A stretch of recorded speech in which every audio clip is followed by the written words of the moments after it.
Welcome to Monday, April 4th, 2016 edition of Warrior AG Sports Mash. I'm Warrior AG, your host of this fine show. We're trying to get going here on the beautiful interwaves. We last time I talked to you guys on Saturday, did a special edition for the Final Four, and boy, was I way off on that one. I never seen this game coming. I gotta admit, it's not an excuse, but this is the first time I've seen Villanova play all year, and I was impressed. I mean, they caused Oklahoma to have 17 turnovers. Oklahoma only shot 31.7% from the field. That's 19 of 60. And then to have the largest margin of victory ever in a Final Four, I mean, that just screams at you. Man, it was just a great, great game by Villanova. They were just dominant from start to finish. They had a great defensive strategy on Buddy. They held him to 9 points, which was a season low. Their kick and drive is unreal. How their guards can just drive to the lane and kick to the wide open 3-point guy. They've been shooting 49% from 3-point range. They shot 71% from the field the other night against Oklahoma. So UNC's got their hands full tonight with them. But then again, you got to be impressed with the Tar Heels and what they've done. They've in a lot of people's minds been the number one team all year long. It's just a scary matchup for me. I know a lot of people says North Carolina size is intimidating against Villanova. I don't think Villanova would be intimidated one bit. I've always heard great guard play and great defense wins championships.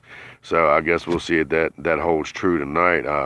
North Carolina's loaded with talent from top to bottom, but shooting from the outside is not their cup of tea there. They've only shot 23.5% from 3-point range. Inside game is their strength, and their man is Bryce Johnson, of course, and he's got to continue to be huge in this game tonight if North Carolina's going to pull off the win.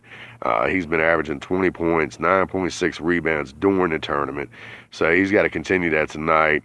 Also, they're rebounding. They out-rebounded Syracuse 43-31. They scored 16 second-chance points on 16 offensive rebounds. So the rebound is going to be a key thing tonight. But to pick the game, I still got to go. I got to go with Nova. I just think the guard playing defense is going to be too much for North Carolina. So I'm going to take Villanova 89-76. I had my buddy Cliff hit me up the other day on Twitter and said, how about a little Redskin talk? So this one's for you, Cliff. Got a left guard battle heating up with Sean LeVay, who's returning from injury from last year, and Spencer Long, who took over for him last year when he got injured. Spencer Long started off real rough as the season started last year, but just like any young big player in the NFL, if they're going to have any success, they're going to show it with time and with playing. And I think, and a lot of other people think, that Spencer got better as the year wore on, and at the end of the year, he definitely deserved to be a starting guard in NFL. So, with LeVay coming off his 4th surgery since Gruden took over as coach, that'll be an interesting battle to watch as off-season workouts start on April 18th of this month. Also, interesting note from last week, the Skins signed Vernon Davis.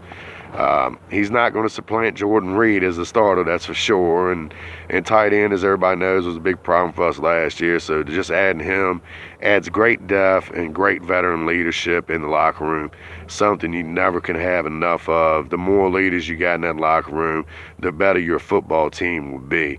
So we'll see how the year pans out with Vernon. Welcome home, Big VD, Maryland product. So new home for the Redskins, maybe an old home. According to reports out of D.C., the D.C. is offering the RFK site up for the new Redskins stadium.